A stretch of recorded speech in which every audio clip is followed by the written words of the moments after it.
Hello, hello, welcome to your reading. So straight off the bat with Love Charm in reverse, Page of Pentacles in reverse, and the Eight of Pentacles showing up in reverse, you may have been having some difficulty in your love life. And if that is the case, I think this reading will be for you.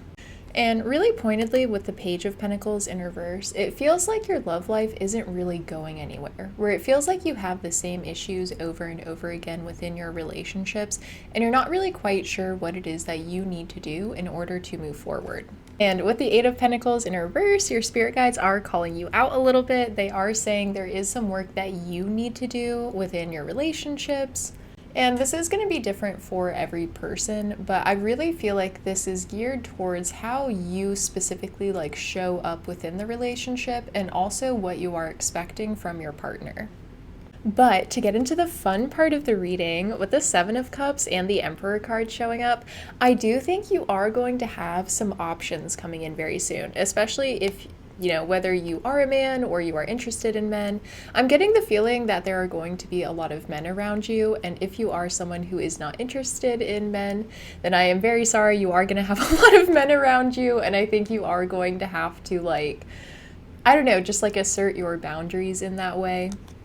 And also with this Page of Pentacles showing up in reverse again, I do feel like your spirit guides are saying to be a little bit more patient than you usually are, and we have some meows of confirmation showing up there. So if you have a tendency to kind of go for the first option that becomes available, I do think your spirit guides are encouraging you to hold off until you have a couple of different options to choose from and then make your decision based on that. Because with the Seven of Swords showing up here on your personal side and the Two of Wands, I'm almost getting this energy here of having to tiptoe around what you want. And I feel like, that may have been something that has shown up within your relationships, or maybe in kind of the dating scene, it feels like you want something specific, but you're really scared that that's going to potentially scare off some future partners. I really think your spirit guides are encouraging you to be very upfront with that, because if it is going to scare off a potential partner, but that is something that you ultimately want for yourself, then that tells you early on that you two aren't going to be compatible, and so it can save a lot of heartache. So it's almost like if there was going to be that uncomfortable or unfortunate conversation anyways, because you do really want this, you may as well do it sooner rather than later, before you have had all that time to get attached and make the situation a little bit more painful than it needs to be. And on the external side here, we have the Nine of Wands with the Temperance card in reverse. Ooh, and I just heard the phrase, you can't fix them all, where I think especially as, healers or intentional people, we have this tendency to be drawn to people who show a lot of potential. Or maybe they've gone through similar things that we've gone through, and so we want to believe that they will also do the same things that we did in that scenario. And with the Temperance card showing up in reverse, I'm getting this energy of not everyone is the same and not everyone is destined for the same pond.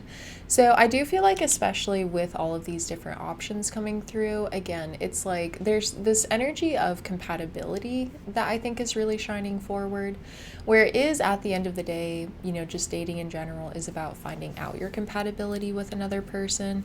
And so if you feel like you guys are constantly fighting or struggling, or there's always this seeming uphill battle in order to make the relationship work, I also think that is another sign that another option would potentially be more harmonious for you.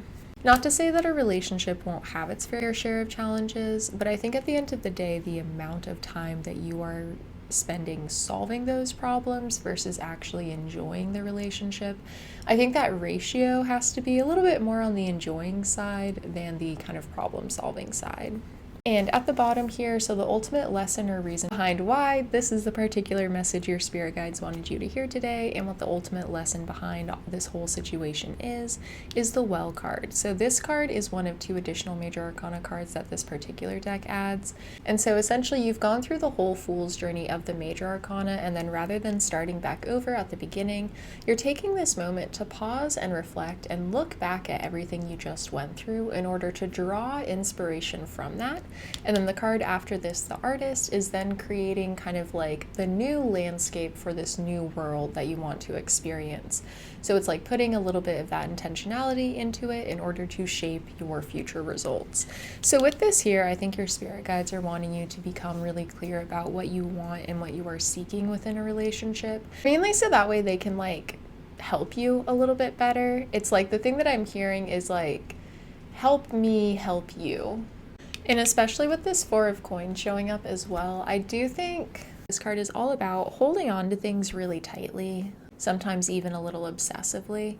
So I feel like because you do want love so badly, it's like when you have gotten into these relationships, I think you really have tried to make them work rather than, again, kind of like observing them for their compatibility. So I think your spirit guides are wanting you to do more of that, where it's like, if you start to see problems arise within your relationship, you know, rather than immediately trying to solve them, like voice your concern about them, step back and kind of see what they do. And if they don't rise to the occasion, you can kind of let go a little bit more detachedly rather than investing all of this time and energy into trying to like create this ultimate future for yourself and this other person, rather than seeing if that is the thing that they want in the first place. But with all of that being said, I think Spirit is guiding me to turn this card upright, where I do think with all of that, it's like I think internally now you have shifted towards this idea of more aligned love. Like, I think that really was the only thing that was holding you back, was kind of like this lack of patience and investing energy into the wrong people, where if you can step back a little bit, I really think things are going to work out a lot better for you. And then with the Labyrinth card here, transition to a higher level of being, raising your energetic vibration and enlightenment. I definitely do think you are upgrading, like, emotionally, relationshiply. Like, I think Spirit is going to be bringing in better people for you. But again, it is going to require a little bit of patience on your part and turning down a lot of people who are not worthy of you. So thank you so much. Have a good one. Bye.